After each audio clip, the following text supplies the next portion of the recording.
नमस्कार विद्यार्थियों, power study के इस एप्लीकेशन में आप सबका स्वागत है। विद्यार्थियों, जैसा कि आपको पता है कि अपने जो टॉपिक चल रहा था वो चल रहा था कॉन्ट्रैक्ट एक्ट 1872 की अपन बात कर रहे थे। विद्यार्थियों अपने जो है एक वैध अनुबंध के आवश्यक लक्षणों को देख रहे थे। अपन जो है धारा 10 के तहत जो है एक वैध अनुबंध में क्या क्या लक्षण पाए जाने चाहिए उसको अपने देख रहे थे। लास्ट क्लास में जहां अपना जो है वीडियो जो अपने शूट किया था उस समय तक अपन जो है निष्पादन की संभावना को जो है अपन पढ़ चुके थे विद्यार्थी। आज उससे अपन आगे बात करते हैं विद्यार्थी।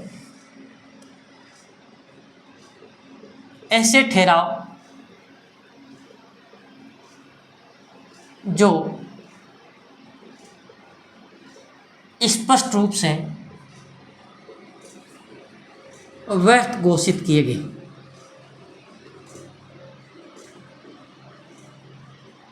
विद्यार्थियों अगर बात करें तो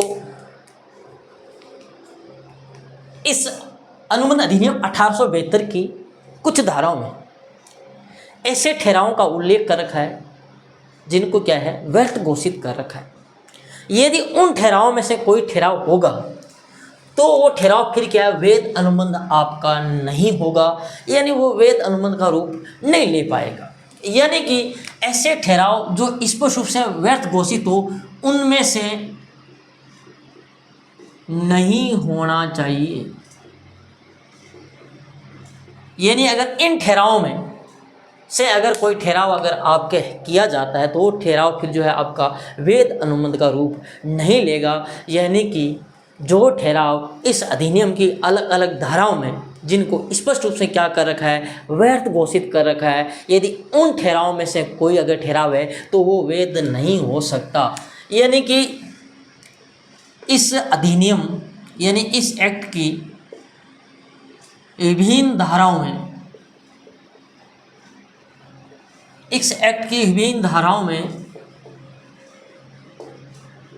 कुछ ठहरावों को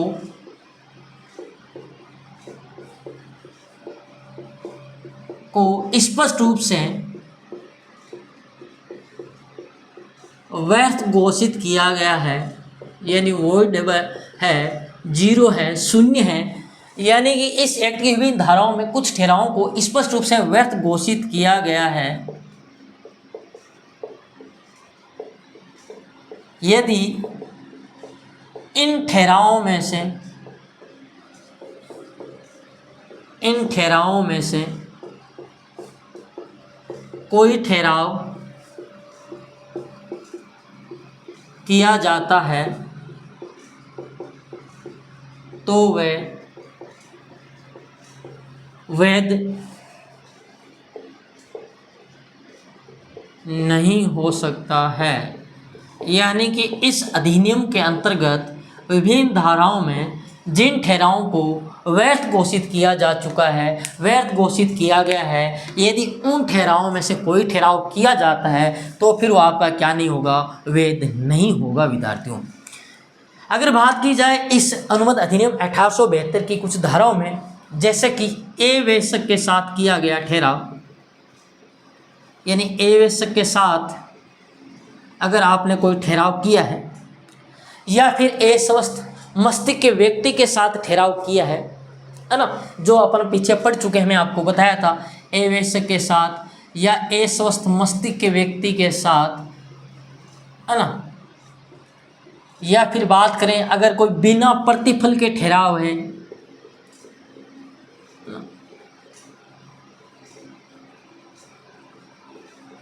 या फिर आपके बाजी के ठहराव हैं, या फिर जो है आपके वयस्क व्यक्ति के विवाह में रुकावट डालने का ठहराव है या व्यापार में रुकावट डालने का ठहराव है। यानी कि व्यापार में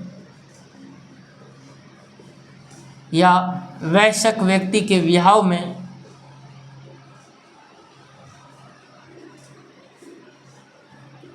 में रुकावट डालने वाले ठहराव, है ना विद्यार्थियों। यदि इस प्रकार के कोई ठहराव है आपके है ना, जो असंभव कार्यों के हैं, जो निष्पादन की जिनको संभावना ही नहीं है, यानी कि इस प्रकार के ठहराव है विद्यार्थियों कोई, तो वो ठहराव फिर क्या है आपके असंभव कार्यों के है ना, बाजी के ठहराव है ना।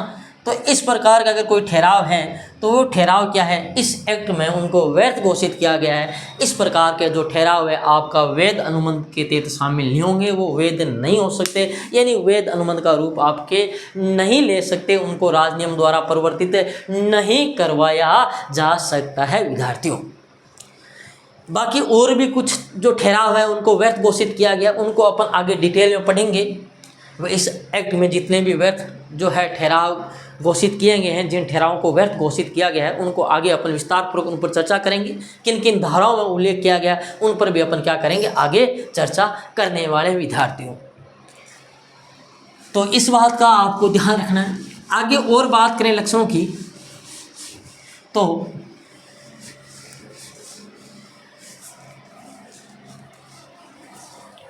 बात करें आगे वैधानिक औपचारिकताओं का पालन।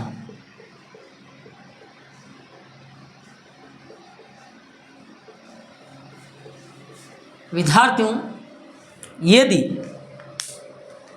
किसी भी एक्ट में अगर इस चीज़ का उल्लेख किया गया है कि इस एक्ट की नहीं बात कर रहा मैं, किसी भी एक्ट हो, कोई सा भी जो है आपका अधिनियम है, अगर उसमें उल्लेख किया गया हो कि जो आप अनुबंध कर रहे हैं वो लिखित रूप में होना चाहिए, रजिस्टर्ड होना चाहिए, साक्षी द्वारा प्रमाणित होना चाहिए, तो बिल्कुल ऐसा होना चाहिए विद्यार्थियों।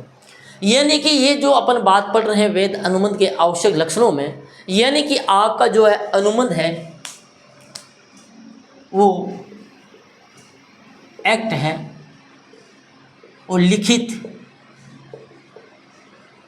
साक्षी द्वारा प्रमाणित यानी गवाह द्वारा, विटनेस द्वारा,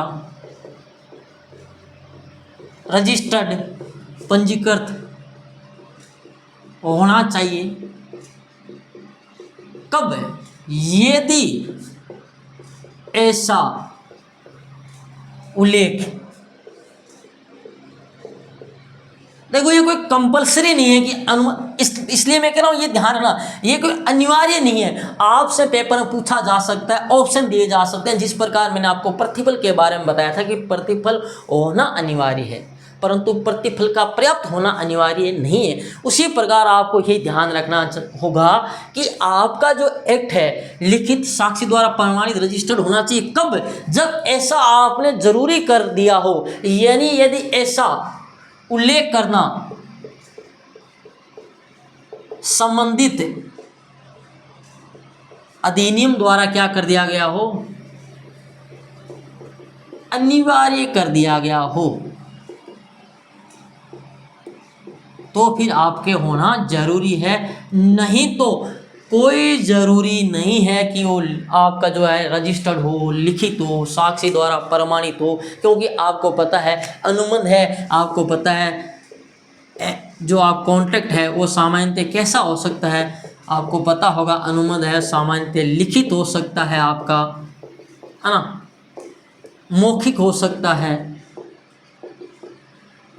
आपका जो है गर्भित यानी कि व्यवहार या आचरण द्वारा गर्भित हो सकता है।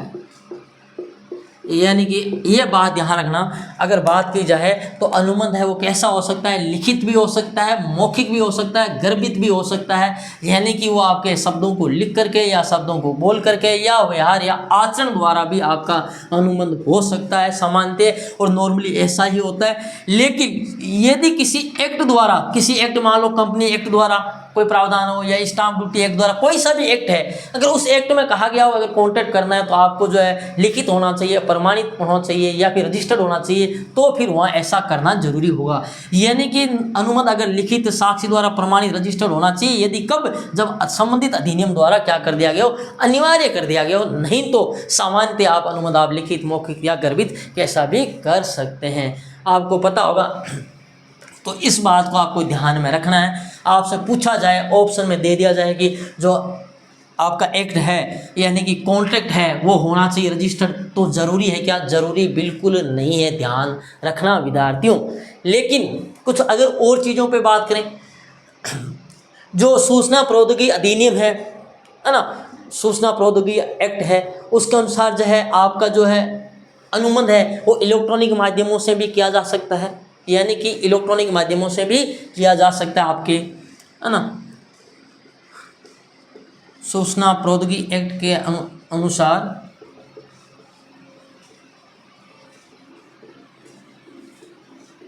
आपका जो कॉन्ट्रैक्ट है, अनुबंध है, वो इलेक्ट्रॉनिक माध्यमों से भी किया जा सकता है।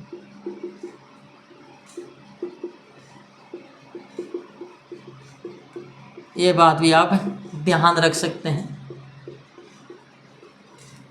ठीक है। ये बात भी आप क्या कर सकते हैं, नोट कर सकते हैं। इसके अलावा अगर और आगे अपन बात करें तो आपका जो संविधान है, उसका संविधान में जो उसमें उल्लेख किया गया है, अगर आपको अनुबंध करना है सरकार के साथ तो आपका जो अनुबंध है वो कैसा होना चाहिए, लिखित होना जरूरी है। यानी भारतीय संविधान का जो अनुच्छेद है वो 299 कहता है कि सरकार के साथ अगर किसी प्रकार का अनुबंध किया जाता है तो क्या होना चाहिए, लिखित रूप में आवश्यक है, लिखित में होना चाहिए। यानी अगर बात करें अनुच्छेद, आपका आर्टिकल है भारतीय संविधान का आर्टिकल 299 है, वो कहता है आर्टिकल 299 के अनुसार क्या है भाई, सरकार के साथ किया जाने वाला प्रत्येक ठहराव क्या होना आवश्यक है भाई, प्रत्येक ठहराव लिखित होना आवश्यक है। ये बात भी आप क्या कर सकते हैं, ध्यान में रख सकते हैं विद्यार्थियों। तो विद्यार्थियों इस प्रकार जो है हमने आपके वेद अनुबंध है उसके लक्षण अपन ने पढ़ लिए हैं विद्यार्थियों। और वैसे विद्यार्थियों आपको पता है कि पक्षकार हैं वही निर्धारित करते हैं कि जो है ठहराव लिखित होगा मौखिक होगा, यानी कि आपको पता है। तो जो पक्षकार है अगर उन्होंने तय कर लिया हो कि ठहराव लिखित में होगा तो बिल्कुल लिखित में होना अनिवार्य है। यानी उन्होंने तय कर लिया कि ठहराव उसका फॉर्मेट है लिखित ही होगा, ठहराव मौखिक वगैरह या गर्भित नहीं होगा, ठहराव केवल लिखित होगा, तो फिर वो ठहराव लिखित में होना जरूरी है, क्योंकि पक्षकारों ने पहले निर्धारण कर लिया कि ठहराव जो है किस माध्यम में होगा विद्यार्थियों। तो इस बात को आप ध्यान रख लें। तो सरकार के साथ किया जाने वाला प्रत्येक ठहराव लिखित रूप में होना आवश्यक है विद्यार्थियों। वैसे ठहराव जो है आपका कैसे हो सकता है, लिखित हो सकता है, मौखिक हो सकता है या फिर गर्भित हो सकता है। लेकिन अगर किसी एक्ट के तहत अगर अनिवार्य कर दिया गया हो तो वो फिर क्या है आपके भाई, जरूरी है विद्यार्थियों। तो विद्यार्थियों इस प्रकार जो है अपन ने वेद अनुबंध के सारे लक्षण पढ़ लिए विद्यार्थियों। इतने जो भी मैंने आपको लक्षण बताए हैं विद्यार्थियों, वो आपके सभी प्रकार के किसी भी एक अनुबंध में सभी लक्षणों का मौजूद होना क्या है, अनिवार्य है विद्यार्थियों। यानी जितने भी मैंने आपको जो लक्षण बताए हैं वो सभी लक्षण, सभी तत्व एक साथ पाए जाने आवश्यक है। यानी कि ये सभी जो मैंने आपको लक्षण बताए हैं, जो उपयुक्त सभी मैंने आपको बताए हैं, है ना, उपयुक्त सभी तत्व एक साथ वेद अनुबंध में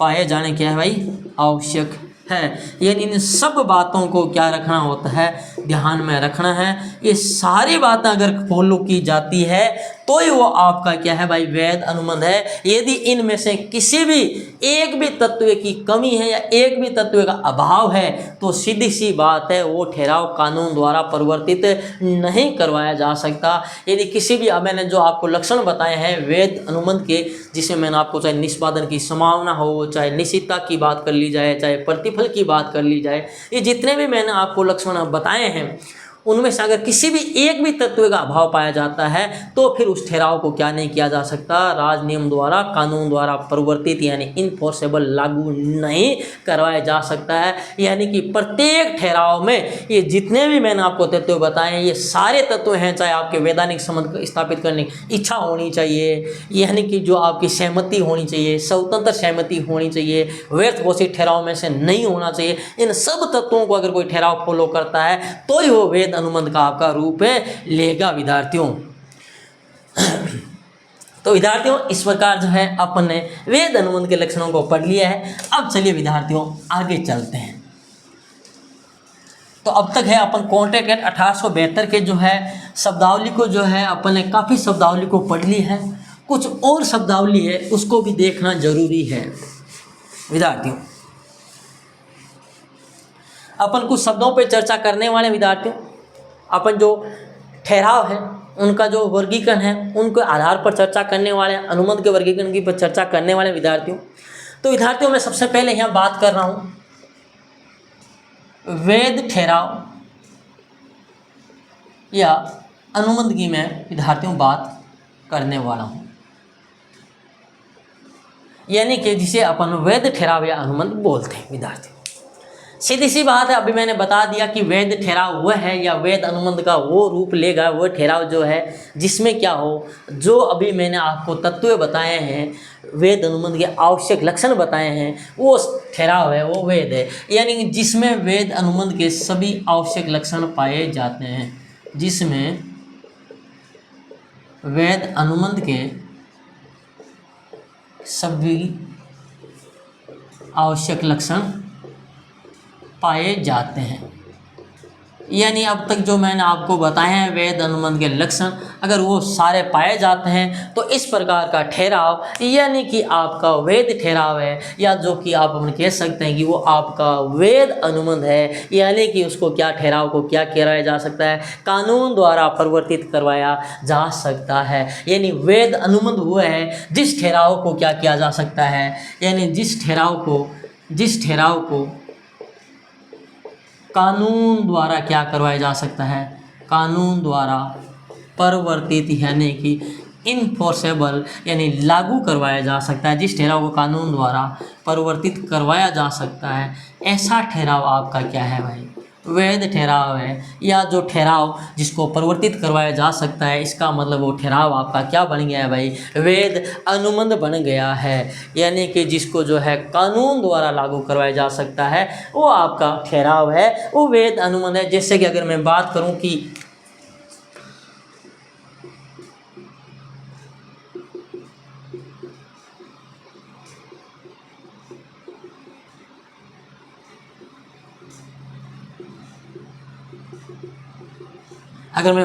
ये जो लड़का है और ये लड़की है, ठीक है, इस लड़के ने जो है अपनी कार बेची है और इसने जो है बदले में मुद्रा है, मूल्य है, वो चुकाने का वचन देता है। इसने इसको कार सुपुर्द कर दी है, तो यह जो मुद्रा के रूप में मूल्य है उसे धन प्राप्त करने का लड़के को क्या है भाई, अधिकार है। इसको अगर ये लड़की रुपए नहीं देती है तो इसको राज नियम द्वारा क्या करवा सकते हैं, अपन परिवर्तित करवा सकते हैं, यानी कि कानून द्वारा इसको लागू करवा सकते हैं। यानी ऐसा ठहराव है जिसमें वेद अनुबंध के सभी लक्षण पाए जाते हैं, जिसमें सहमति, स्वतंत्र सहमति, यानी सब प्रकार के जो तत्व हैं वे ठहराव, घोषित ठहराव में से भी ये नहीं है, निष्पादन की संभावना भी है, निष्पादन बिल्कुल किया जा सकता है, यानी कि सारे तत्व इसके अंतर्गत पाए जाते हैं। तो ऐसा ठहराव आपका जो कानून द्वारा लागू करवाया जा सकता है वो फिर वेद अनुबंध बन जाता है, और जिसमें सभी तत्व पाए जाते हैं वो आपका ठहराव क्या है भाई, वेद है विद्यार्थियों।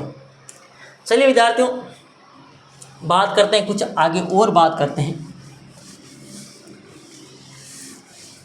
आगे अपन यहाँ बात कर लेते हैं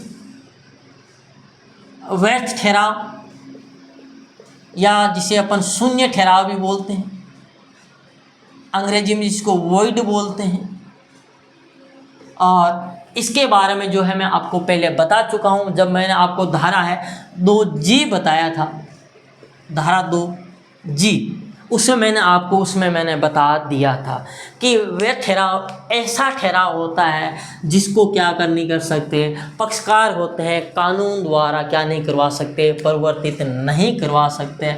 ऐसे ठहराव जिसे पक्षकार कानून द्वारा क्या नहीं करवा सकते, जिसे पक्षकार कानून द्वारा परिवर्तित नहीं करवा सकते, यानी कि जिसको राजनियम द्वारा लागू नहीं करवा सकते हैं, वो ठहराव क्या है भाई, आपका वह ठहराव है जिसे शून्य ठहराव है, वॉइड है, यानी नल है, उसका कोई महत्व नहीं है, जिसका उल्लेख आपके धारा 2G में किया गया है। यानी कि इस ऐसे ठहरावों से पक्षकारों को किसी प्रकार का कोई कानूनी अधिकार नहीं मिलता है। यानी पक्षकारों को, यानी कि पार्टी जो है, पक्षकार हैं जिन्होंने ऐसा ठहराव किया है, तो पक्षकारों को कोई वैधानिक अधिकार नहीं मिलता है और ना ही कोई दायित्व उत्पन्न होता है। कोई वैधानिक अधिकार नहीं होता है और ना ही वैधानिक दायित्व होता है किसी पक्षकार का। यानी कि ऐसे ठहराव वे ठहराव होते हैं जिसको कानून द्वारा लागू नहीं करवा सकते, यानी जिसको कानून द्वारा अपन पूरा नहीं करवा सकते।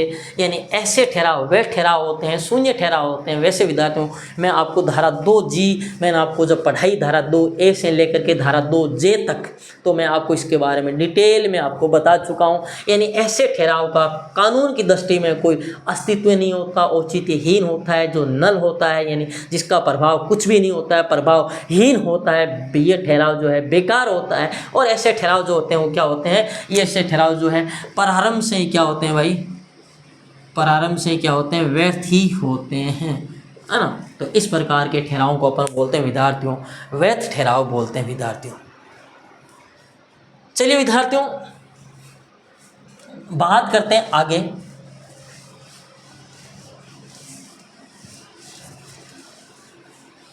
विद्यार्थियों, मैं यहाँ बात करने वाला हूँ आगे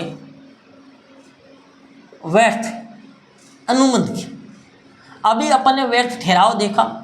व्यर्थ अनुबंध का जो उल्लेख है आपके धारा 2J में किया गया है। ऐसे विद्यार्थियों, आपको मैंने लास्ट क्लास में बताया था, जब मैंने धारा 2A से लेकर के J तक मैंने पढ़ाया, तो मैंने आपको बताया था किस प्रकार जो है आपको इनको याद करना है। तो धारा 2J में है जो व्यर्थ अनुबंध का क्या किया गया है भाई, आपके उल्लेख किया गया है, वहाँ पर मैंने आपको इसके बारे में भी बता दिया था विद्यार्थियों, आपको मैंने बताया कि व्यर्थ ठहराव है और व्यर्थ अनुबंध की बात करें तो इन दोनों में आपको जो समानता नज़र आ रही होगी कि व्यर्थ ठहराव व्यर्थ, लेकिन विद्यार्थियों इन दोनों में समानता नहीं है। व्यर्थ ठहराव अलग चीज़ है, व्यर्थ अनुबंध अलग चीज़ है। यानी कि वहाँ ठहराव ही क्या होता है, व्यर्थ होता है, यानी उसको कानून द्वारा पूरा नहीं करवाया जा सकता। लेकिन अगर व्यर्थ अनुबंध की बात करें तो ये ठहराव वगैरह बिल्कुल सही होता है, वैध होता है, लेकिन ये क्या है कि अनुबंध है वो राजनियम द्वारा परिवर्तनीय होने से रुक जाता है। यानी अनुबंध है, जब कोई अनुबंध, यानी इसको कानून द्वारा परिवर्तित करवाया जा सकता, लेकिन अब ये रुक गया है जब कोई अनुबंध राजनियम द्वारा परिवर्तनीय होने से रुक जाता है। यानी कि जो है ये बिल्कुल सही था, कोई इसमें दिक्कत नहीं थी, बिल्कुल अनुबंध था बिल्कुल, लेकिन अब है ये कानून द्वारा जो है इसको पूरा नहीं करवा सकते। इस प्रकार का जो अनुबंध होता है आपका व्यर्थ अनुबंध कहलाता है विद्यार्थियों। यानी कि ये परिस्थितियों के कारण आपके जो है क्या हो जाता है, अपरिवर्तनीय हो जाता है। यानी कि परिस्थितियों के कारण क्या हो जाता है। वैसे मैंने वहाँ आपको मैंने बता दिया था कि परिस्थितियाँ कौन कौन सी, बहुत सारी, और जिनका परिस्थितियों का अपरिवर्तनीय हो जाता है। और ऐसी परिस्थितियों का उल्लेख जो है आपके एक्ट में नहीं है। ऐसी परिस्थितियों का उल्लेख एक्ट में नहीं है। इसका निर्धारण कौन करता है भाई, इसका निर्धारण न्यायालय ही करता है। परिस्थितियों का निर्धारण कौन करता है भाई, न्यायालय करता है आपका। तो इस प्रकार का जो है अनुबंध है व्यर्थ अनुबंध कहलाता है। और इसके तहत जो है, इस अनुबंध के तहत, इसके तहत जो है प्रत्यास्थापना का अधिकार होता है। अब आप सोचोगे प्रत्यास्थापना का क्या होता है, ये प्रत्यास्थापना का सिद्धांत भी बोल सकते हैं। इसके तहत प्रत्यास्थापना का सिद्धांत आपके लागू होता है। यानी कि प्रत्यास्थापना ये होता है कि एक्चुअल में किसी ने अगर कोई पेमेंट वगैरह भुगतान कर दी है, लेकिन अब वो एक्ट है राजनियम द्वारा, कानून द्वारा परिवर्तनीय होने से रुक जाता है, लागू नहीं, पूरा नहीं करवाया जा सकता। तो इसके बदले में जिसने जो कुछ भी चुका दी है, यानी कि इसके अंतर्गत अगर किसी प्रकार का धन दे दिया है, तो उसको क्या किया जा सकता है, पुनः प्राप्त किया जा सकता है। यानी इसके अंतर्गत इसी की मैं बात कर रहा हूँ, प्रत्यास्थापना के सिद्धांत की। इसके अंतर्गत दिए गए धन को पुण्य प्राप्त किया जा सकता है, लेकिन आपका जो है वे ठहराव है उसके अगर तहत आपने कोई धन दे दिया तो नॉर्मली पुण्य प्राप्त नहीं कर सकते। किसकी बात कर रहा हूँ मैं? वे ठहराव में धन को नॉर्मली पुण्य प्राप्त नहीं कर सकते, लेकिन व्यर्थ अनुबंध के तहत आप दिए गए धन को पुण्य प्राप्त कर सकते हैं विद्यार्थियों। यानी कि अगर मान लो ये जो लड़का है और ये जो लड़का है आपका जो है बात करता है, अनुबंध करता है, ठीक है भाई, ये लड़का है, इस लड़की के साथ जो है अनुबंध करता है, ठहराव करता है और राजनियम द्वारा लागू भी परिवर्तित भी करवाया जा सकता है, तो वो आपका अनुबंध का रूप ले लेगा। सीधी सी बात है, ये लड़का जो है और ये इसकी जो है लड़की है, होने वाली इसकी पत्नी है, यानी इसके ये शादी का प्रस्ताव रखा तो ये स्वीकार वगैरह इस लड़की ने कर लिया है, ठीक है विद्यार्थियों।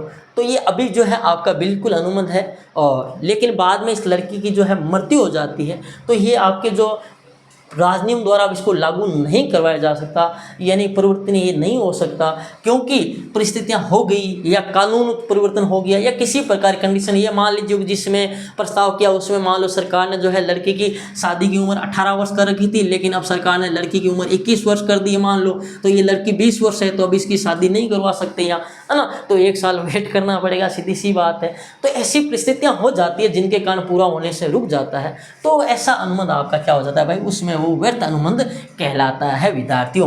यानी इसके तहत अगर कोई लड़के ने जो है किसी प्रकार का कोई धन वगैरह दे दिया है और अब इसको पूरा नहीं करवाया जा सकता, तो वो धन प्राप्त करने का पुण्य अधिकारी होता है। मान लीजिए कि जैसे राम है, ये मान लो राम है,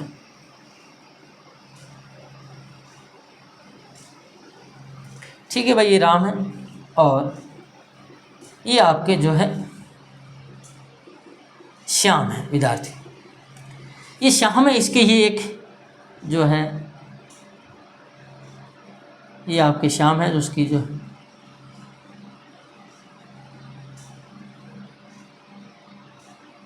ये श्याम है, इसकी गाय है भाई, ये क्या है, गाय है ना, ये श्याम की गाय है, ठीक है। और ये श्याम अपनी गाय है जो राम को बेचता है, और ये इस प्रकार जो है ये कहते हैं कि राम जो है श्याम से गाय खरीदता है, श्याम अपनी गाय को बेचता है राम को 50,000 रुपये में। कितने में? महंगी गाय है क्योंकि काफ़ी दूध देती है, अच्छी नस्ल की गाय है, ठीक है ना, तो 50,000 रुपये बेचने का अनुमति करते हैं विद्यार्थियों। और राम ने जो है इसके बदले श्याम को 50,000 रुपये भी दे दिए और बोले कि जो है मैं गाय है, श्याम ने कहा कि 2 दिन बाद गाय तुम ले जाना, और 2 दिन बाद, ठीक है भाई, ओके भाई, 2 दिन बाद ले जाएंगे। और अगले दिन जो है गाय की क्या हो जाती है, मृत्यु हो जाती है। अगले दिन गाय की मृत्यु हो जाती है, कहाँ हो जाती है, श्याम के घर पे गाय की हो गई मृत्यु विद्यार्थियों। अब विद्यार्थियों जो राम है इसने ये 50,000 रुपये चुका दिए, अब श्याम ने कहा था 2 दिन बाद ले जाना, अब आपको पता है श्याम की जो गाय थी वो तो मृत्यु को प्राप्त हो चुकी है, गाय की मृत्यु हो चुकी है, यानी कि अब जो है श्याम जो है इस गाय को नहीं बेच दे पाएगा, यानी इसको कानून द्वारा भी क्या नहीं करवाया जा सकता, लागू नहीं करवाया जा सकता, क्योंकि ये जो विषय वस्तु थी वही क्या हो चुकी है, खत्म हो चुकी है, जिसके संबंध में आपका अनुमान था। तो विद्यार्थियों जो राम को है ये श्याम से 50,000 रुपये पुण्य प्राप्त करने का क्या है भाई, अधिकार है, यानी कि ये रुपए वापस लेने का अधिकार है किसको, राम को, किससे, श्याम से। तो इस प्रकार का अनुबंध व्यर्थ अनुबंध कहलाता है, जो कि पहले क्या था आपका बिल्कुल सही था, अनुबंध एकदम कोई दिक्कत नहीं थी, लेकिन अब ये अनुबंध व्यर्थ हो गया क्योंकि कानून द्वारा इसको पूरा नहीं करवाया जा सकता, ये इसकी पूर्ति नहीं कर सकता, है ना। तो इस प्रकार उनका अनुबंध व्यर्थ अनुबंध कहलाता है विद्यार्थियों। और व्यर्थ ठहराव वो ठहराव आपको पता है जो पहले से ही क्या होते हैं, व्यर्थ होते हैं। जैसे कि मान लो कोई कहे कि मैं आसमान से तारे तोड़ करके ला कर दूंगा, या फिर रिश्वत दे करके परीक्षा में पास करवाने की गारंटी लेना रुपये लेकर के, है ना। तो ऐसे ठहराव जो है आपके व्यर्थ ठहराव होते हैं विद्यार्थियों। चलिए विद्यार्थियों, तो आप इस चीज़ को समझ गए होंगे कि व्यर्थ ठहराव और व्यर्थ अनुबंध दोनों ही क्या है, अलग अलग चीज़ है विद्यार्थियों, है ना।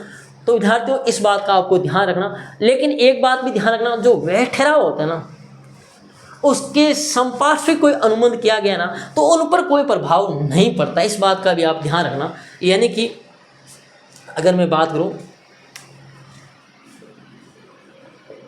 व्यर्थ ठहराव या फिर अगर मैं बात करूँ व्यर्थ अनुबंध की भी मैं बात कर सकता हूँ यहाँ, यानी चाहे व्यर्थ ठहराव हो या फिर व्यर्थ अनुबंध हो। अब देखो व्यर्थ ठहराव या व्यर्थ अनुबंध की बात करें, इसके अतिरिक्त जो समपार्श्विक अनुबंध किया गया है, यानी कि समपार्श्विक का मतलब होता है उसके समकक्ष, यानी व्यर्थ ठहराव अनुबंध का है समपार्श्विक अनुबंध पर या ठहराव पर कोई प्रभाव नहीं पड़ता है। तो इस बात का भी आपको ध्यान रखना है, इनका इस पर कोई प्रभाव नहीं पड़ता है जो समपार्श्विक अनुबंध आपके किए गए हैं। यानी कि सीधी सी बात है कि जो है ये राम ने जो है आपको देखा गाय वगैरह की जो रुपए वगैरह दिए, इसने जो लेन देन किया। अब राम मान लो किसी व्यक्ति से उधार रुपए लेकर के आया और इसको शाम को 50,000 रुपये दिए हैं ना, तो राम ने जिस व्यक्ति से उधार लिए हैं, तो राम का उस व्यक्ति के साथ जो अनुबंध किया गया है ना इस गाय को लेने के लिए, तो उस पर कोई प्रभाव नहीं पड़ने वाला। यानी कि ये जो है किसी भी चीज़ की विशेष तो खत्म हो जाए चाहे कुछ, राम को उसको रुपए वापस चुकाने ही चुकाने पड़ेंगे। यानी कि समपार्श्विक अनुबंधों पर कोई प्रभाव नहीं पड़ता है, इस बात का आपको ध्यान रखना है। चाहे आपका ठहराव चाहे भले चाहे व्यर्थ हो चाहे व्यर्थ अनुबंध हो, सीधी सी बात है। यानी कि कोई व्यक्ति अगर मान लो रुपए लेकर के आता है और सीधी सी बात है सामान खरीदने के लिए मान लो कोई व्यक्ति रुपए लेकर के आता है, जैसे कि मान लो कि ये राम है, ठीक है विद्यार्थियों, ये श्याम है, ये राम है, ये श्याम है और ये है विद्यार्थियों मोहन। ये मोहन है। ये राम जो है इस श्याम की दुकान है, श्याम की दुकान से एक फ्रिज लेकर के आता है और फ्रिज लाने के लिए जो है राम है इस मोहन से रुपए लेकर के आता है 20,000 रुपये, ठीक है। और ये फ्रिज लेकर के आता है किससे? श्याम से विद्यार्थियों। और इसका फ्रिज जो है श्याम खराब हो जाता है ना। लेकिन इसका इस अनुबंध का इस ठहराव का इन वाले पे कोई प्रभाव नहीं पड़ने वाला है। यानी राम और मोहन के बीच जो आपका अनुबंध हुआ है इस पर कोई प्रभाव नहीं पड़ने वाला है इस ठहराव का। यदि राम जो है मान लो किसी जो है ये रुपए लेकर के आता है इससे 20,000 रुपये लेकर के, और मान लो किसी अन्य कार्य के लिए, ठीक है, या जो ठहराव व्यर्थ है, जैसे कि मान लो कोई एवज के साथ ठहराव करता है या ठीक है या पेपर खरीदने के लिए रुपए लेकर के आता है। अब मेरे को पता नहीं है कि भाई मोहन को पता नहीं कि ये 20,000 रुपये राम है जो ये श्याम है यहाँ से जो है पेपर लेने के लिए लेकर आया, पेपर खरीदेगा, पेपर खरीद के पास होने के लिए श्याम है यहाँ से इसको रुपये देगा नहीं इसे। लेकिन मोहन और राम का बीच है ना, मोहन को रुपये जो है राम को चुकाने ही चुकाने पड़ेंगे। यानी कि ये 20,000 रुपये जो राम मोहन से लेकर गया है वो मोहन को भुगतान करना होगा, भले ही राम और श्याम के बीच किया गया ठहराव क्या है? व्यर्थ है, क्योंकि ये पेपर लेने वाला ठहराव है, या फिर जो है एवज के साथ किया गया ये ठहराव व्यर्थ है, लेकिन इस पर इसका कोई प्रभाव नहीं पड़ने वाला है। तो विद्यार्थियों आप चीज़ को समझ गए होंगे कि यानी समपार्श्विक अनुबंधों पर या समपार्श्विक ठहरावों पर कोई फर्क नहीं पड़ने वाला है।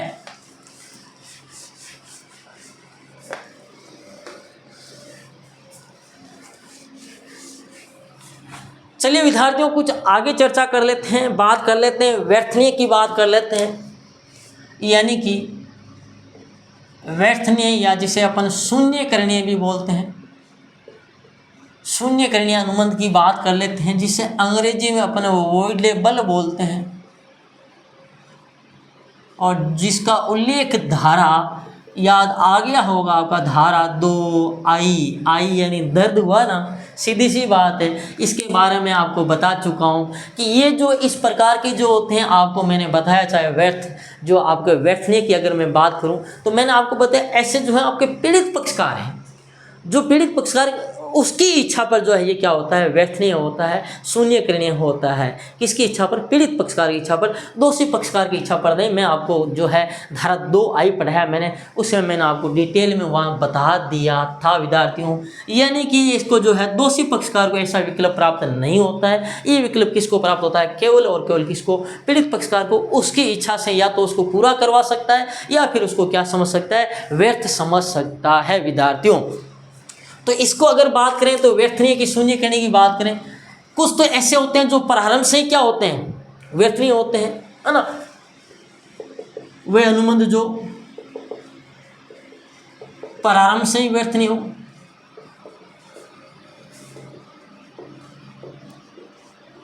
कैसे, कौन कौन से, वही भाई जिनको मैं पहले बता चुका हूँ आपको, कौन कौन से। जैसे कि अगर मैं बात करूँ कि धारा 15 याद आ रहा होगा, उत्पीड़न, धारा 16 अनुचित प्रभाव, धारा 17 कपट, और धारा 18 मिथ्या वर्णन, है ना। और धारा 20, 21, 22 इस पे मत जाना, वो व्यर्थ होते हैं, है ना। व्यर्थ नहीं की मैं बात कर रहा हूँ, शब्दों पे गौर करना। ये शब्द ही है ना एक्ट में थोड़े उलझाते हैं आपको, इसीलिए मैं आपको इतने बढ़िया बढ़िया एग्जाम्पल, घरेलू निजी जीवन से, जिंदगी से जुड़े उदाहरण और रोचक उदाहरणों के साथ आपको एक्ट इसीलिए मैं बता रहा हूँ। विद्यार्थियों यहाँ से 4 प्रश्न आने वाले हैं, लेकिन मैं आपको बताऊँ जितना मैंने अभी तक आपको एक्ट पढ़ाया है उसमें से आप लास्ट वाला जो अगर पेपर देखेंगे तो 3 क्वेश्चन, जी मैंने जो 2 क्लासें ली ना स्टार्टिंग वाले, वो देख लेना, 3 क्वेश्चन आपके लास्ट वाले पेपर उसमें से मिल जाएंगे बिल्कुल हूबहू, है ना। विद्यार्थियों क्वेश्चन 4 आने वाले हैं, और मैं नहीं चाहता कि जो चौथा क्वेश्चन आपके आए वो आपके गलत हो। मैं चाहता हूं कि 4 क्वेश्चन आए और इस एक्ट में धारा 1 से 75 तक किसी भी टाइप का क्वेश्चन आए आपके गलत नहीं होना चाहिए विद्यार्थियों। इसलिए जो है मैं आपको थोड़ी सी जो है उदाहरणों के साथ चर्चा इसलिए कर रहा हूँ कि विद्यार्थियों याद रखना बड़ा कठिन होता है, लेकिन समझना बड़ा आसान होता है। जब अपन को चीज़ें समझ में आने लग जाती है ना, तो चीज़ें बहुत आसान हो जाती है विद्यार्थियों। कई विद्यार्थियों के मन में आता है कि सर जो है कोर्स की जो है गति बहुत धीमी है। विद्यार्थियों कोर्स की गति जो है बिल्कुल मैं अपनी जो है रणनीति उसके अकॉर्डिंग करवा रहा हूँ। विद्यार्थियों आपका जीके का प्रथम पेपर भी होता है, उसको भी जो है बराबर आप समय दें विद्यार्थियों यहाँ पर जो है मैं आपको चेन बेस्ड स्टडी करवा रहा हूँ, ना कि केवल जो है आपको केवल पढ़ाने के लिए मैं आपको नहीं पढ़ा रहा। मैं आपको इसलिए पढ़ा रहा हूँ कि ताकि आपका जो है स्कूल बैगाता विद्यार्थियों चेन हो। विद्यार्थियों यदि आप, मैं ऐसा मानना है कि आप विद्यार्थियों अगर एक दिन है ना कंटिन्यू 24 घंटे बैठ लेंगे ना, सिटिंग कर लेंगे ना, पढ़ने लग जाएंगे ना, तो भी आप चैन से दूर हैं। लेकिन अगर विद्यार्थियों आप डेली 2-2 घंटे 3-3 घंटे अगर कंटिन्यू स्टडी करते हैं ना, तो ज़्यादा याद रहता है। यदि आप बाजार जाते हैं 1 किलो बादाम लेकर के आते हैं, एक ही दिन भिगो करके उनको खा लेंगे ना, तो उसको ज़्यादा असर नहीं आएगा। उसकी बजाय आप जो है 15-15, 20-20 जो है आप बादाम को अगर भिगो कर खाएंगे, महीना भर खाएंगे, तो आपको ज़्यादा असरदार दिखेगी। तो विद्यार्थियों इसलिए मैं कहता हूँ कि नियमित स्टडी है और लंबे समय तक स्टडी जरूरी है। विद्यार्थियों आप थोड़ा पढ़ें, लेकिन मैंने स्टार्टिंग का आप फर्स्ट वीडियो देखना, मैंने एक ही बात की, आप थोड़ा पढ़ लें, लेकिन जो है अच्छा पढ़ें, ताकि आपको, मैंने आपको एक कहानी बताई थी कि वो जो सड़क की जो बीच की पट्टी है वो कर रहा था विद्यार्थी, उसको बार बार पीछे जाना पड़ रहा था। और मैं नहीं चाहता कि आपको जो है बार बार पीछे जाना पड़े। मैं ये चाहता हूँ कि आपने जिस दिन पढ़ा है उस दिन से वापस आप अगले दिन आगे से स्टार्ट करें। इन पीछे जाने की आपको ऐसा ना हो कि 1 महीने बाद जो है फर्स्ट टाइम अपने क्या पढ़ा था वो देखना पड़े ना विद्यार्थियों। मैं चाहता हूँ कि जितना पढ़ा है उतना आपके साथ चलना चाहिए विद्यार्थियों। तो विद्यार्थियों अपन बात कर रहे हैं व्यर्थ नहीं। तो विद्यार्थियों आप जो है अपनी जो भी चिंता है उनको दरकिनार कर दीजिए। जो आपकी जितनी भी जो फीलिंग्स है, भावनाएं हैं, जो भी आपकी जो विचार हैं, जो इमोशंस हैं, उनको मैं भली भांति समझता हूँ। आप ऐसा कदापि बिल्कुल भी ऐसी चिंता ना करें कि गुरुजी को पता नहीं समझ में आ रहा है कि नहीं आ रहा है, हम पता नहीं क्या चाह रहे हैं, गुरुजी पता नहीं क्या चाह रहे हैं। ऐसा बिल्कुल नहीं है विद्यार्थियों। जैसा आप चाह रहे हैं वैसा ही मैं चाह रहा हूँ, और मैं चाह रहा हूँ कि आपका क्या हो, चयन हो विद्यार्थियों। आपको पता है सीटों की संख्या है वो किसी भी वैकेंसी में और सीमित आती है। कॉमर्स में तो आपको पता है बिल्कुल सीमित ही आती है, लेकिन इस बार उम्मीद है काफ़ी पोस्ट वैकेंट है, तो अच्छी पोस्ट आए विद्यार्थियों, और उम्मीद है कि अच्छी पोस्ट आएगी। लेकिन अच्छी पोस्ट आएगी तो आपको पता है फॉर्म भी उतने ही भरे जाएंगे। फॉर्म जो है हज़ारों की संख्या में भरे जाएंगे और पद हज़ारों की संख्या में नहीं आने वाले, कन्फर्म सीधी सी बात आपको भी पता है और मेरे को भी पता है विद्यार्थियों। तो विद्यार्थियों अपना जो है मेन टारगेट ये है कि जितना अपने पढ़ा उसका टॉपिक वाइज टेस्ट कर दे करके उस टॉपिक को अच्छे से तैयार करें। आप अपनी कमियों का पता लगाएंगे। आपने यदि देखा होगा तो मैं आप चाहे कॉलेज लेक्चरर का इस जो आपके कॉलेज लेक्चरर है, चाहे अभी वाला जो है 2023 का वाला जो अभी 24 में आपका एग्जाम हुआ है उसका देख लेना, 2020 वाला देख लेना, उससे पहले वाला कॉलेज लेक्चरर देख लेना, जिसमें चाहे आप बिजनेस एडमिनिस्ट्रेशन का पेपर देख लेना, चाहे आप लॉ का पेपर देख लेना। लॉ में भी कॉन्ट्रैक्ट से प्रश्न पूछे जाना है। आपको लगेगा कि जो सर ने पढ़ा है वो तो सारे प्रश्न अपन को आ रहे हैं। विद्यार्थियों यही अपनी रणनीति है कि आपका जो है चयन होना जरूरी है विद्यार्थियों। अपनी जो भी है अपना मकसद ये है कि धीरे धीरे पढ़ते पढ़ते चयन करना, और विद्यार्थियों को कोर्स करवाना कोई बड़ी चीज़ नहीं है। अगर ये चीज़ है जो है मैं आपको मतलब बिना टाइम दिए, बिल्कुल आपको बिना उदाहरण के जो है मैं आपको सीधा सीधा पढ़ा सकता हूँ, इन चीज़ों को जो है सीधा पढ़ा सकता हूँ, और मैं स्पीडली जो है डेली की 5-5, 6, 4-4 क्लासें डाल करके भी मैं आपको उसको कंप्लीट करवा सकता हूँ विद्यार्थियों। तो कोर्स करवाना कोई बड़ी चीज़ नहीं है विद्यार्थियों। मैं मेरे हमेशा आपको कहता आया हूँ कि पेपर देने वाला हर विद्यार्थी एक बार पढ़ के पूरा सब कुछ सिलेबस पढ़ के जाता है, हर विद्यार्थी कोर्स पूरा करके जाता है, लेकिन उनका चयन नहीं होता विद्यार्थियों केवल पढ़ने से चयन होता तो हर कोई विद्यार्थी पढ़ना जानता है। आप इस बात को भली भांति समझते हैं, क्योंकि जिसको अक्षरों का ज्ञान हो गया ना, वर्णमाला का ज्ञान हो गया, पढ़ना सीख गया है, अब वो किताबों को पढ़ना जानता है, लेकिन उसकी समझ कितनी है, उसको याद कितना है, ये चीज़ें, और वहाँ पर आप उसको किस प्रकार जो है व्यक्त कर पाते हैं, ये बड़ा रोल है इसका। केवल किताबें पढ़ना, आप अगर कोई कोर्स परचेज करते हैं और वहाँ आपको पूरा कंटेंट मिल गया, 400 वीडियोज़, 390 फाइलें, 50 टेट्स, तो वहाँ फिर रुचि नहीं है। आपका एक निरंतरता बनाए रखनी जरूरी है, कंटिन्यूटी जरूरी है। यदि मैंने कोर्स करवा दिया 15-20 दिन में कोर्स, मान लो 1 महीने में कोर्स कंप्लीट करवा दिया, उसके बाद आपकी और हमारी बॉन्डिंग खत्म हो जाएगी, आपका कोर्स कंप्लीट हो गया, वो अनुबंध है वो निष्पादित हो जाएगा। और मैं चाहता हूँ कि ये जो है निष्पादनीय बना रहे, यानी कि निष्पादित अनुबंध होता है जिसमें जो है दोनों पक्षकारों ने अपने अपने जो है पूर्ति कर दिया है, यानी दोनों ने अपना चुका दिया, किसी प्रकार का कोई दायित्व अधिकार कुछ भी शेष नहीं है। ऐसा अनुबंध जो है निष्पादित अनुबंध होता है, और निष्पादित अनुबंध हो जाएगा फिर अपनी बॉन्डिंग खत्म हो जाएगी, है ना। तो इसको भी अपन आगे देखेंगे, है ना। तो इस बात को ध्यान रखना। तो वो अनुबंध जो प्रारंभ से क्या होते हैं, व्यर्थनीय होते हैं, है ना। ठीक है विद्यार्थियों, जो अभी मैंने आपको बताया उत्पीड़न वगैरह वाले, अनुचित प्रभाव कपट वाले हो गया आपके, ठीक है विद्यार्थियों, मिथ्या वर्णन वाले। और दूसरे अगर बात करें, जो अनुबंध प्रारंभ में व्यर्थनीय नहीं होते, प्रारंभ में तो वेद होते हैं किंतु बाद में व्यर्थनीय समझे जा सकते हैं, यानी कि वे अनुबंध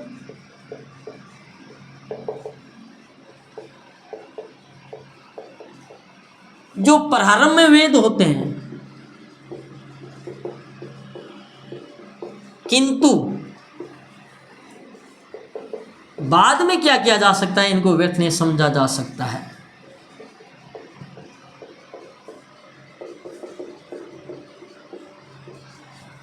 है ना विद्यार्थियों, ऐसे अनुबंध जो प्रारंभ में क्या होते हैं, वेद होते हैं, किंतु जिनको बाद में क्या समझा जा सकता है, व्यर्थनीय समझा जा सकता है। कब, उनकी बात कर लेते हैं।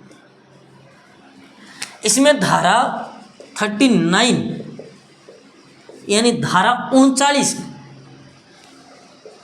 जब किसी पक्षकार ने अनुबंध को पूरा करने से क्या कर दिया हो भाई, मना कर दिया हो, यानी कि भाई मैं जो है ये अब काम करना नहीं चाहता हूँ, तो क्या है, दूसरा पक्षकार उसे व्यर्थनीय समझ सकता है। यानी कि जब अनुबंध के किसी पक्षकार ने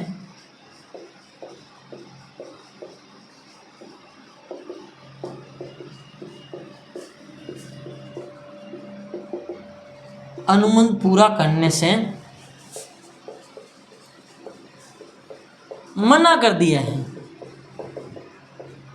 तो दूसरा पक्षकार उसे क्या समझ सकता है,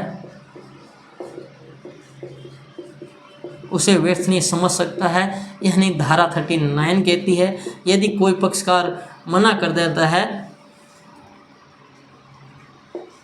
तो दूसरा पक्षकार उसे क्या समझ सकता है, व्यर्थनीय समझ सकता है। जब किसी अनुबंध के किसी पक्षकार ने अनुबंध को पूरा करने से क्या कर दिया, मना कर दिया, कि धारा 39 कहती है भाई मैं ये काम नहीं करना चाहता, या फिर जो है अब मैं इस कार्य को पूरा नहीं कर पाऊंगा, तो ऐसी धारा 39 कहती है। तो इस बात का ध्यान आपको रखना है विद्यार्थियों।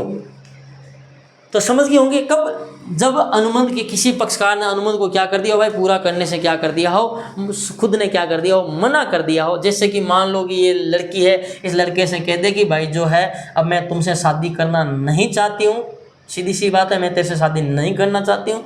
तो अब लड़का है, इसको क्या समझ सकता है, व्यर्थनीय समझ सकता है। ठीक है, व्यर्थनीय समझ सकता है, इसका मतलब क्या है, या तो उसको क्या कर सकता है, व्यर्थ घोषित करता है, चलो ठीक है मेरे को भी नहीं करनी, मैं भी किसी दूसरी से कर लूँगा, मामला खत्म। या फिर भाई राजनियम द्वारा लागू करके क्या करवा सकता है, पूरा करवा सकता है। यानी करते समय तो वेद था, लड़की ने बोला ठीक है मैं तेरे से शादी कर लूँगी, लेकिन अब लड़की ने बोल दिया नहीं करना चाहती मैं तेरे से शादी, तो अब लड़का या तो व्यर्थनीय समझ सकता है। व्यर्थ समझने का मतलब क्या है, यही जिसे या तो व्यर्थ घोषित किया जा सकता है, या जिसे राजनियम द्वारा क्या करवाया जा सकता है, परिवर्तनीय करवाया जा सकता है।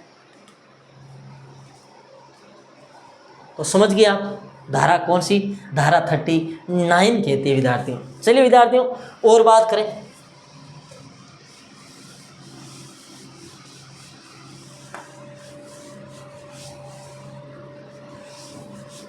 तो आप जो है व्यर्थने के बारे में जो है मतलब समझ गए होंगे। विद्यार्थियों मैं बात करने वाला हूँ धारा 56 की मैं बात कर रहा हूँ विद्यार्थियों। कौन सी धारा की, धारा 56 की मैं बात कर रहा हूँ। जो धारा 56 है ये यहाँ नहीं है, अच्छा ये धारा 56 वो धारा मैं 53 की बात कर रहा हूँ। किसकी बात कर रहा हूँ, धारा 53 की बात कर रहा हूँ। मेरे को 56 वो वाली याद आ गई, ठीक है। धारा 53 की बात कर रहा हूँ विद्यार्थियों। और धारा जो 53 है ये क्या कहती है, देखो आपको पता है पक्षकार आपस में क्या करते हैं, वचनों का क्या करते हैं भाई, आदान प्रदान करते हैं। क्या करते हैं, आदान प्रदान करते हैं। अब परस्पर पक्षकारों ने क्या है, वचनों का आदान प्रदान किया। इस लड़के ने कहा कि ठीक है भाई मैं तेरे से क्या करना चाहता हूँ भाई, शादी करना चाहता हूँ, है ना। और इस लड़की ने कहा कि ठीक है भाई मैं तेरे से शादी करना चाहती हूँ। तो दोनों ने पक्षकारों ने क्या किया भाई, वचनों का आदान प्रदान किया है। अब यदि कोई पक्षकार दूसरे पक्षकार वचन पूरा करने से रोक दे, है ना, जब कोई पक्षकार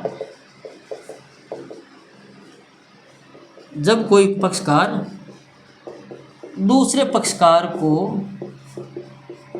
क्या कर दे भाई, वचन पूरा करने से क्या कर दे भाई, रोक देता है, तो इसे क्या समझा जा सकता है, तो इसे व्यर्थने समझा जा सकता है। व्यर्थने समझने का अधिकार किसको होता है, आपको पता है पीड़ित पक्षकार को होता है, ध्यान रखना।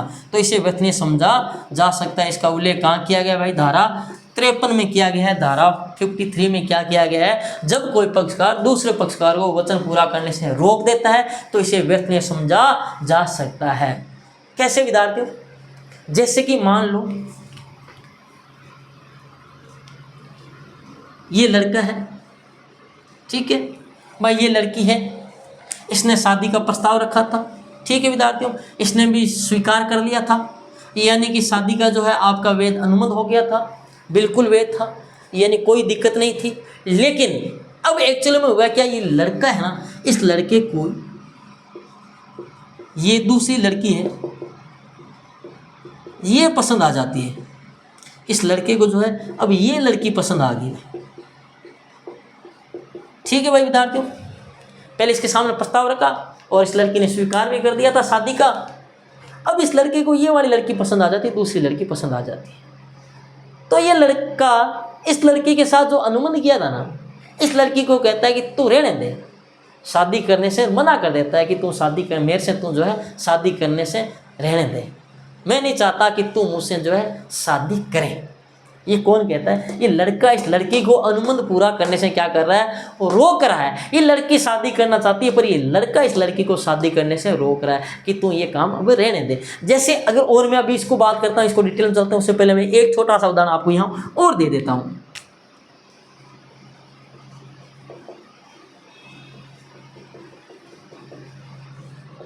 ये मान लो ये जो है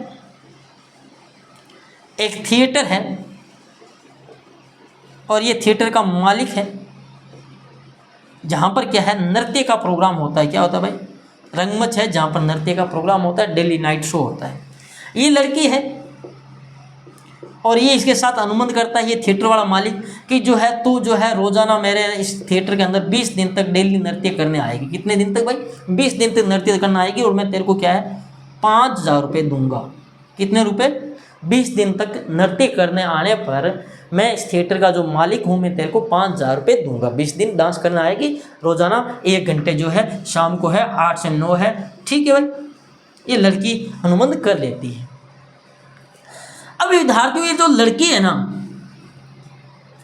ये आती है, लेकिन इस थिएटर मालिक को लगता है यार ये लड़की तो सुंदर नहीं है, मैं किसी दूसरी लड़की को जो है उसके डांस करवाता हूँ तो जो है देखने वाले लोग हैं वो ज़्यादा आएंगे। तो ये इस लड़की को 5 दिन बाद मना कर देता है कि तू रहने दे भाई, डांस करना तेरे बस की बात नहीं है।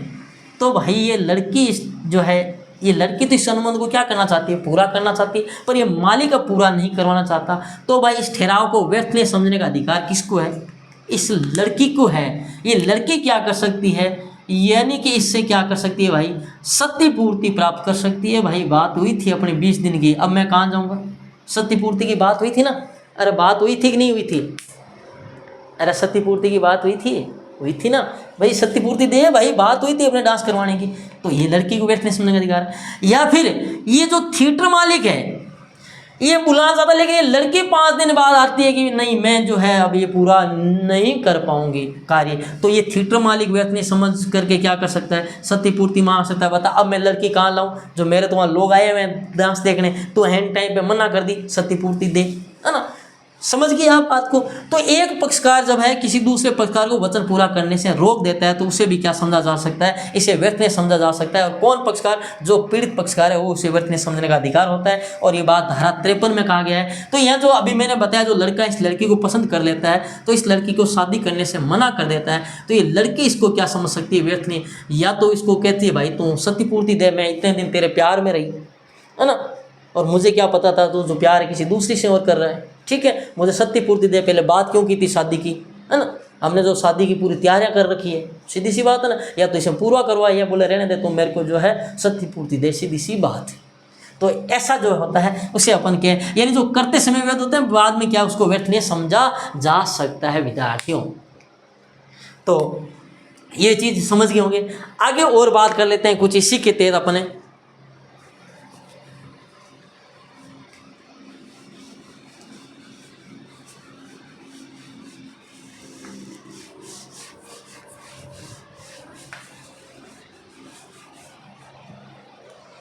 मैं विद्यार्थियों यहाँ बात करने वाला हूँ धारा 53 की मैंने बात कर ली, धारा 39 की बात कर ली, मैं धारा 55 की बात करने वाला हूँ, धारा 55 की मैं बात करने वाला हूँ विद्यार्थियों। और धारा 55 क्या कहती है विद्यार्थियों, ये अभी अपन इसी चीज़ को पढ़ रहे हैं, वो अनुबंध जो प्रारंभ में वेद होते हैं किंतु बाद में व्यर्थ नहीं समझा जा सकता है विद्यार्थियों। जब कोई अनुबंध का, अब अगर अपन बात करें समय की बात करें, है ना, अगर बात करें टाइम की बात करें, अगर अपन समय को ध्यान में रखकर किसी अनुबंध को करें, ठीक है, तो जैसे कि अगर बात करें, जब किसी अनुबंध को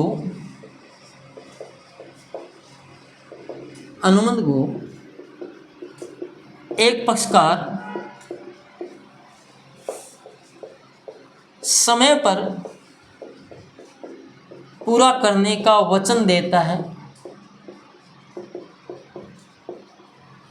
परंतु वे उसे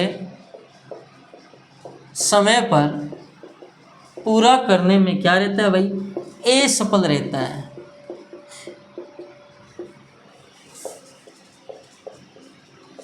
यानी कि जिसमें समय का जो है बड़ा रोल है, तो इसे क्या समझा जा सकता है, व्यर्थ नहीं समझा जा सकता है। यानी कि कोई पक्षकार है, अनुबंध को एक पक्षकार जो कहता है कि भाई मैं उस टाइम जो है तुम्हारा काम कर दूंगा, लेकिन वो पक्षकार जो है निश्चित समय पर उसे पूरा नहीं कर पाता है, तो दूसरा पक्षकार है जिसको पूरा करवाना था, तो वो उसे क्या समझ सकता है विद्यार्थियों, व्यर्थ नहीं समझ सकता है। यानी जो अनुबंध पूरा नहीं किया उसे क्या समझ सकता है भाई, व्यर्थ नहीं समझ सकता है।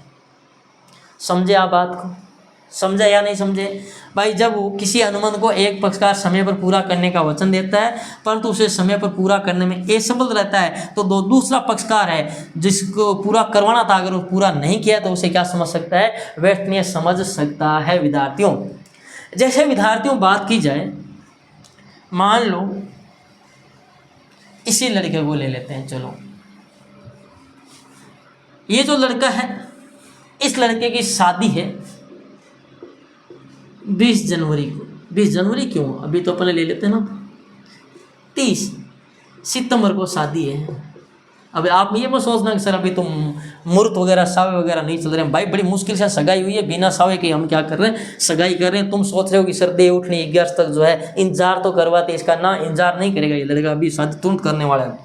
तो इस लड़के की जो है 30 सितंबर को, यानी कि कल इसकी क्या है, शादी है विद्यार्थियों। इस लड़के ने, अब इसको बताओ मैं क्या बनाऊं, हलवाई बनाऊँ, फेरो कराने वाला बनाऊँ, टेंट वाला बनाऊँ, कि तुम्हारी क्या इच्छा है, जो इच्छा है इसको बनवा लेना, मैं इसको बनवाता हूँ हलवाई में। ठीक है भाई। मैं कहता हूँ इस लड़का है जो मैं जाता हूँ इसके साथ, कहता हूँ भाई 30 सितंबर को देख मेरी जो है शादी है, और 30 सितंबर को जो है मेरी शादी है, और जो है मेरे जो है बारात में जाने वाला 200 आदमी हैं, और मैं चाहता हूँ कि तू वहाँ पर क्या है 200 आदमियों का भोजन बनाएगा, ठीक है ना। तो मेरे कल जो है 30 तारीख को दोपहर में भोजन है, और मैं चाहता हूँ कि दोपहर तक भोजन क्या हो जाना चाहिए, तैयार हो जाना चाहिए। ये बात डन कर लेता है।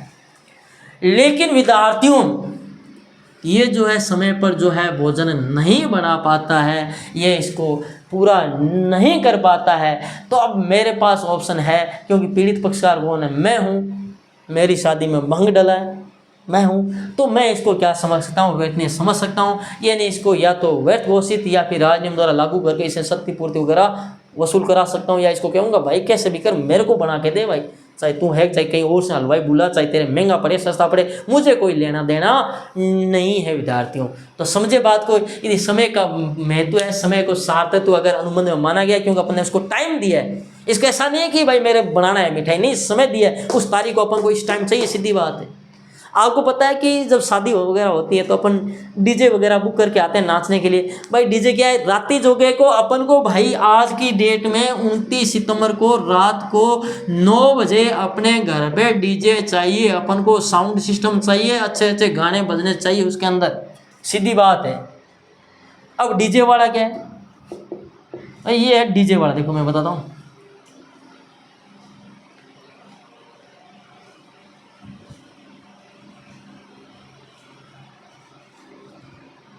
ये बड़े बड़े स्पीकर लगे हुए हैं, क्या स्पीकर लगे हुए हैं, अरे ये रंग बिरंगी लाइटें लगी हुई डीजे पे, ठीक है ना, ये डीजे हैं, ठीक है। इसके अंदर बड़े बड़े जो है स्पीकर वगैरह लगे हुए हैं। मैं इस डीजे वाले को जो है 4 दिन पहले जा कर के अनुमति कर लिया, क्या कर लिया कि भाई मेरी जो है 29 तारीख को घर पे राती जोगा है, 30 को मेरी बारात जाएगी, 29 तारीख को मुझे मेरे घर पे 9 बजे डीजे खड़ा मिलना चाहिए। ये बोला ठीक है। 20,000 रुपये की बात हो रखी है डीजे की, और सुबह 4 बजे तक बजना चाहिए, हम नाचे या ना नाचे लेकिन बजना 4 बजे तक चाहिए सुबह। ठीक है भाई, 20,000 की क्या होगी, ये हमारी डील फाइनल हो चुकी है, बात हो चुकी है विद्यार्थी। अब ये डीजे वाला किसी दूसरे और भी शादियाँ होना, लेकिन उनसे साई नहीं ले सकता, उनके साथ अनुबंध नहीं कर सकता, क्योंकि इसका अनुबंध हमारे साथ हो चुका है। इसीलिए आपको पता है जब गांव में बारात या शहरों की अगर बात करें तो अपन टेंट वगैरह पहले ही बुक करवाने जाते हैं, तो पहले अपनी देखता है कि भाई उस तारीख को कहीं कहीं टेंट बुक तो नहीं हो रखा है, पता नहीं आपका टेंट बुक कर दे, उधर 4 जनों का और करके बैठा हो टेंट, है ना। तो इसलिए वो डायरी में नोट कर लेता है कि उस तारीख को वहाँ जाना है, इस तारीख को वहाँ जाना है, टेंट बुक तो होते नहीं रखा है, खाली स्लॉट है कि नहीं है। तो सीधी बात है 29 तारीख को डीजे अपने हो चुका है बुक। अब ये 29 तारीख को डीजे यहाँ आकर के बढ़िया बढ़िया गाने बजाएगा, अच्छे अच्छे राजस्थानी गाने मधुर धुन के साथ ये गाने बजाएगा, और हम जो है नृत्य करेंगे इसको। लेकिन होता क्या है पता है, ये डीजे वाला है ना आता ही नहीं। हम 9 सवा 9 इंतज़ार कर रहे हैं, फ़ोन कर रहे हैं, बोले अभी आया, आता नहीं। अब हमारा जो पीड़ित पक्षकार कौन है, हम है, नाचना हमें था, नाच नहीं पा रहे, तो हमारे पास क्या विकल्प है, विकल्प ये है कि हम यहाँ तो इसको आगे भाई फ्यूचर में मेरे भाई की शादी होगी तो डीजे बजवा लो, या फिर इसे जो है क्षतिपूर्ति की राशि कैसे, मैंने तुरंत फ़ोन करके किसी दूसरे डीजे को बुलाया, तो उसको जो मुझे डीजे के दूसरे डीजे के रुपए लगे एक्स्ट्रा, उसकी क्षतिपूर्ति इससे ही करवाने वाला हूँ मैं, वो क्षतिपूर्ति की राशि प्राप्त कर सकता हूँ। या फिर इसको मैं व्यर्थ समझ रहने दे रहे, क्या नाचना है, क्या नहीं आया तो नहीं आया, कौन सी बड़ी बात है, नाच के क्या करते, वैसे भी कल बारात जाना है, लंबा टाइम लगेगा, ठीक है, सो लिए ढोलक वगैरह पेट लिए, ठीक है, तो व्यर्थ भी समझ सकता हूँ, या व्यर्थ नहीं है, यानी मैं इसको क्षतिपूर्ति की राशि भी प्राप्त कर सकता हूँ, इसको परिवर्तित करवाया जा सकता है। तो उसे अपन क्या समझते हैं, उसे अपन बोलते हैं व्यर्थ नहीं विद्यार्थियों, समझे बात को। या फिर अगर 29 को बात हुई और डीजे मैंने, हमारी जो है शादी है ना वही कैंसिल होगी, शादी क्या होगी, कैंसिल होगी, तो ये वाला क्या बोलेगा, अब क्षतिपूर्ति राशि कौन लेगा, ये लेगा भाई, मेरे को 20,000 रुपये ला करके दो, चाहे डीजे बजवाया कि नहीं बजाया, उससे कोई मतलब नहीं है। 29 तारीख को खूब सारे सावे थे, आपको पता है, होटल वगैरह बुक करवा ले तो फिर देना ही पड़ता है पेमेंट। क्यों? क्योंकि भाई सामने वाला दूसरे को बुक करता, उसके तो इनकम होती ना। अब ये बोले सावा था, तुम्हारे नहीं बजा, मैं तो किसी दूसरे को बजाता, मेरे तो नुकसान हो गया ना। ये रुपये लेगा, क्षतिपूर्ति राशि सीधी सी बात, अब डीजे वाला ले गया अगर तुम्हारी शादी कैंसिल होगी तो इस प्रकार जो है अपन समझ गए विद्यार्थियों। तो ये बातें जो है आपको रखनी है ध्यान में।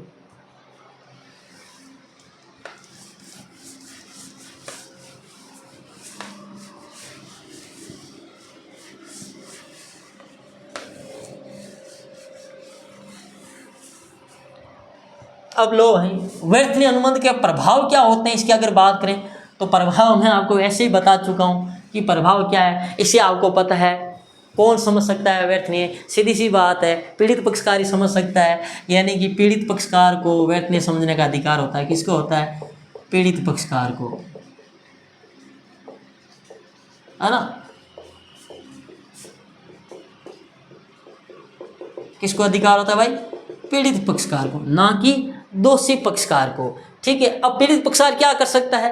दोषी पक्षकार से क्या कर सकता है? अनुबंध निरस्त से होने वाली क्या करवा सकता है? सत्य की पूर्ति करवा सकता है दोषी पक्षकार से। अभी मैंने बता दिया भाई, सत्य पूर्ति दे, हमने डीजे दे, दूसरा बुलाया, तुरंत बुलाया, है ना। और इसके अलावा यदि कोई पक्षकार ने कुछ राशि वगैरह प्राप्त की है तो उसे क्या करना पड़ेगा भाई? लौटाना पड़ेगा।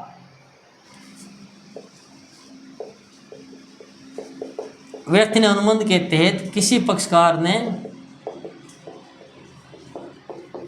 कोई राशि या वस्तु प्राप्त की है तो वह दूसरे पक्षकार को क्या करनी पड़ेगी भाई?